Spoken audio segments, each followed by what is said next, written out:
Assalamualaikum warahmatullahi wabarakatuh. Bismillah wassalatu wassalam ala Rasulillah. La haula wala quwwata illa billah, amma ba'd. Yang terhormat Bapak dosen pengampu mata kuliah desain materi pembelajaran, yakni beliau Bapak Imam Effendi Soleh MPDI, dan juga yang kami hormati semua teman-teman mahasiswa PPA LK rahimakumullah wa radhiyallahu wa barakatuh. Pada kesempatan hari ini saya akan memaparkan makalah dengan tema konsep dan pengembangan perencanaan pembelajaran model Morrison dan Ross. Tentu saja dalam pembahasan ini kami mempunyai latar belakang tentang adanya desain pembelajaran. Apa sih desain pembelajaran itu? Desain pembelajaran itu adalah suatu prosedur yang terdiri dari langkah-langkah, di mana langkah-langkah tersebut di dalamnya terdiri dari analisis, merancang, mengembangkan, menerapkan, dan menilai hasil belajar.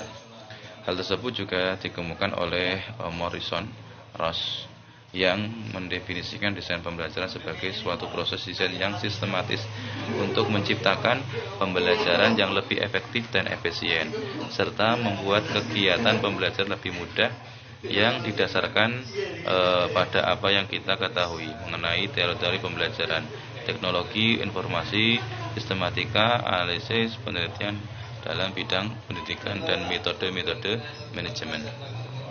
Kemudian tujuan dari desain pembelajaran tersebut yaitu membuat pembelajaran lebih efektif dan efisien dan mengurangi tingkat kesulitan pembelajaran.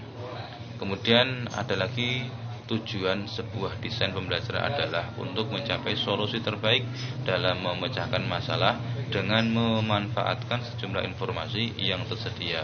Dengan demikian, suatu desain muncul karena kebutuhan manusia untuk memecahkan suatu persoalan yang dihadapi. Dari latar belakang ini kami mendapatkan rumusan masalah, diantaranya tentang pengertian dari desain pembelajaran. Kemudian apa saja komponen-komponen dalam suatu desain instruksional. Kemudian apa saja unsur yang merupakan dasar dalam membuat model Morrison dan Ross.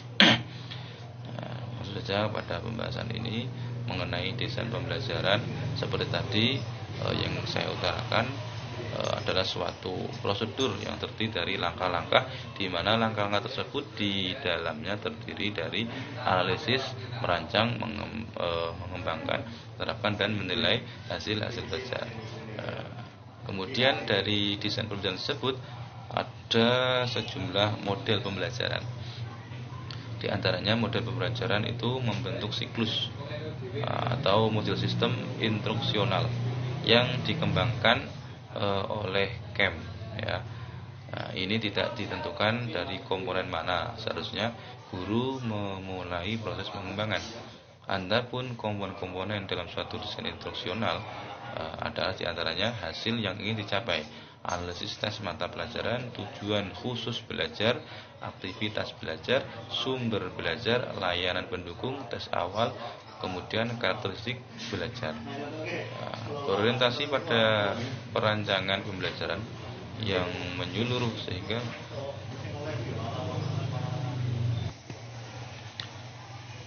saya ulangi, berorientasi pada perancangan pembelajaran yang menyeluruh, sehingga guru sekolah dasar dan sekolah menengah, dosen perguruan tinggi, pelatih di bidang industri, serta ahli media yang akan bekerja sebagai perancang pembelajaran. Ada 4 unsur yang merupakan dasar dalam membuat model Kemp, ya. Untuk siapa program itu direncanakan atau jadi belajar, apa yang harus dipelajari atau tujuan yang akan dicapai, bagaimana isi bidang studi dapat dipelajari dengan baik, atau metode atau strategi pembelajaran. Kemudian bagaimana mengetahui bahwa proses pembelajaran telah berlangsung, atau disebut juga evaluasi.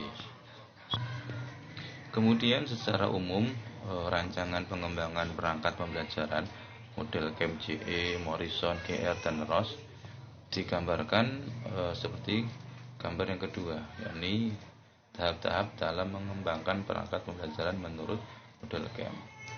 Dijelaskan sebagai berikut. 1. Instructional problem, masalah pembelajaran.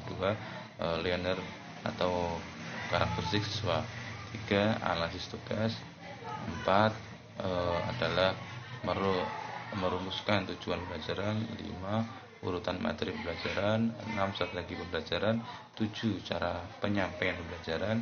8. Instrumen penilaian. Kemudian 9. Sumber pembelajaran. 10. Revisi perangkat. 11. Penilaian formatif. 12. Perencanaan dan proyek manajemen atau manajemen proyek. Ke-13 adalah penilaian sumatif. Ke-14 adalah pelayanan pendukung. Jadi itu adalah 14 komponen yang dirumuskan oleh Morrison dan juga Ross. Pada makalah ini sedikit yang bisa saya sampaikan. Selebihnya kita diskusi bersama. Apabila dalam pemakalan ini ada yang kurang berkenan atau kurang jelas, bisa kita tanyakan dan kita diskusikan bersama-sama. Demikian dari saya, kurang lebihnya sedikit ini yang bisa saya sampaikan mengenai tentang makalah yang pagi hari ini saya sampaikan. Dan saya akhiri, walafu minkum. Wassalamualaikum warahmatullahi wabarakatuh.